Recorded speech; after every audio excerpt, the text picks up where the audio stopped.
कल राहुल गांधी ने लोकसभा में अडानी के बहाने पीएम मोदी पर जमकर निशाना साधा। राहुल ने आरोपों की एक पूरी फेहरिस्त सामने रख दी। और बिल्कुल ने आज पारी है प्रधानमंत्री नरेंद्र मोदी की। दोपहर 3:30 बजे प्रधानमंत्री बोलेंगे और जब वो बोलेंगे तो जाहिर है क्या होगा प्रधानमंत्री का जवाब, क्या होगा अंदाज, ये जानने की दिलचस्पी सबके मन में होगी।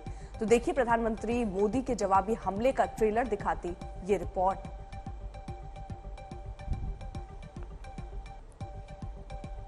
इस बीच वार पलटवार की स्थिति बीजेपी और कांग्रेस के बीच। सरकारी बैंकों का पैसा अडानी को क्यों दिया, यह सवाल कल राहुल गांधी ने किया तो रविशंकर प्रसाद ने जवाब दिया कि भ्रष्टाचार करना आपके परिवार का इतिहास रहा है। अब लगातार ऑगस्टा वेस्टलैंड और नेशनल हेराल्ड मामले को लेकर बीजेपी भी कांग्रेस पर जमकर आरोप लगा रही है। मुंबई एयरपोर्ट अडानी को बेचने के लिए दबाव नहीं था, ये सफाई भी बीजेपी की ओर से संजय रेड्डी ने दी है। राहुल गांधी ने कहा कि जीवीके ग्रुप पर दबाव डालकर मुंबई एयरपोर्ट अडानी को सौंपा गया। तो ये आरोप नेहा जो राहुल गांधी ने लगाए थे कि एक दबाव बनाया गया जिस पर दरअसल उस कंपनी के चेयरमैन ने ये कहा कि हमारी स्थिति ऐसी थी कि हमें बेचना पड़ा, लेकिन हम पे कोई दबाव नहीं थी। उसके अलावा बीजेपी और कांग्रेस पार्टी भी आमने सामने है। बीजेपी का ये कहना है कि ये दरअसल गलत और तथ्यहीन आरोप लगा रहे हैं और कांग्रेस पार्टी का ये कहना है कि सारे तथ्य और सबूत हमारे पास हैं, वक्त आने पर हम साझा करेंगे।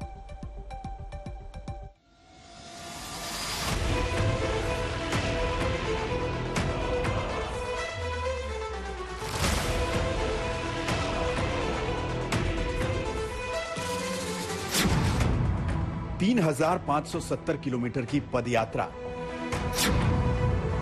12 राज्य, 2 केंद्र शासित प्रदेश की परिक्रमा, 136 दिनों का लंबा पैदल मार्च। तमिलनाडु से लेकर केरला, महाराष्ट्र, मध्य प्रदेश, सब जगह। मंगलवार को राहुल गांधी लोकसभा में बोलने के लिए खड़े हुए तो शुरुआत भारत जोड़ो यात्रा से की, लेकिन बेहद थोड़े वक्त के लिए बिना देर किए वो उस फ्रंट पर आ गए जहां से प्रधानमंत्री नरेंद्र मोदी पर सीधे प्रहार की तैयारी थी। वो मोर्चा था अडानी का। हिमाचल में सेब की बात होती है अडानी जी, कश्मीर में सेब की बात होती है अडानी जी, पोर्ट्स की बात होती है अडानी जी, एयरपोर्ट की बात होती है अडानी जी, इंफ्रास्ट्रक्चर। अच्छा, हम सड़क पे चल रहे हैं, मैं पूछूं किसने बनाई? अडानी जी। 50 मिनट का पूरा भाषण और सिर्फ 2 किरदार, प्रधानमंत्री नरेंद्र मोदी और उद्योगपति गौतम अडानी। चर्चा थी राष्ट्रपति के अभिभाषण पर और राहुल गांधी का पूरा भाषण समर्पित था गौतम अडानी पर। आखिर क्यों? क्योंकि राहुल गांधी अडानी के बहाने मोदी सरकार को घेर रहे थे। ये साबित करने में लगे थे कि मोदी सरकार पूंजीपतियों की सरकार है।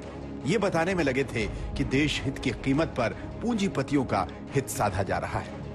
लिस्ट आती है, एक लिस्ट आती है दुनिया के सबसे अमीर लोगों की। इस पे ये 609 नंबर पे थे 14 में। 609 पीछे बिल्कुल। पता नहीं जादू हुआ, दूसरे नंबर पे पहुंच गए। मैं भी उसमें कुल मिलाकर राहुल गांधी अडानी की आड़ में मोदी से 1 to 1 का मुकाबला करने में लगे थे। इस मुकाबले में उन्होंने पीएम मोदी पर दायरा लांघकर हमले किए। अडानी पर फायदा पहुंचाने के आरोप के केंद्र में पीएम मोदी से उनका रिश्ता ही था। यह हमला इतना केंद्रित और एक तरफा था कि स्पीकर को भी ये याद दिलाना पड़ा कि आखिर बहस किस वजह से हो रही है।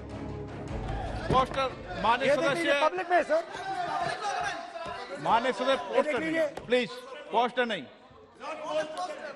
पोस्टर नहीं है सर। देखिए आप बैठिए, 1 मिनट बैठिए। आप पोस्टरबाजी करेंगे तो इधर कहेंगे राजस्थान के मुख्यमंत्री का पोस्टर चिपकाएंगे। पोस्टरबाजी के लिए सदन नहीं है। आप बात करें, पोस्टरबाजी नहीं। स्पीकर सर, आप वरिष्ठ सदस्य हैं, स्पीकर सर, तो पोस्टरबाजी उचित नहीं है। स्पीकर सर, पोस्टरबाजी उचित नहीं है, प्लीज। राहुल गांधी ने अपने हिस्से का हमला कर दिया। कांग्रेस पार्टी लगातार हमले कर रही है। आज सोनिया गांधी भी इस मोर्चे पर मुस्तैद हो गईं। सोनिया ने एक हिंदी अखबार में लेख लिखा जिसकी कुछ लाइनें अडानी पर समर्पित थी। सोनिया ने लिखा, यह बजट भी गरीब और मध्य वर्ग की कीमत पर अपने कुछ अमीर दोस्तों को लाभ पहुंचाने की प्रधानमंत्री की पसंदीदा नीति को दर्शाता है।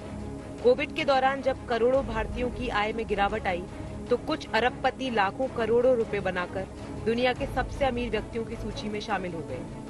बंदरगाहों और हवाई अड्डों जैसे महत्वपूर्ण इंफ्रास्ट्रक्चर को सस्ते में बेचकर प्रतिस्पर्धा पूंजीवादियों को वापस लेने या बेचने के लिए दबाव डालकर और LIC तथा SBI जैसे सार्वजनिक संस्थानों को निवेश के लिए मजबूर करके मोदी जी ने ऐसा करने में मदद की। इस तिकोने हमले से साफ है कि अडानी पर कांग्रेस राफेल वाली धार तलाश रही है। मोदी सरकार की छवि पर सीधी चोट हो रही है। अब सवाल यह है कि पीएम मोदी इस हमले पर क्या जवाब देंगे।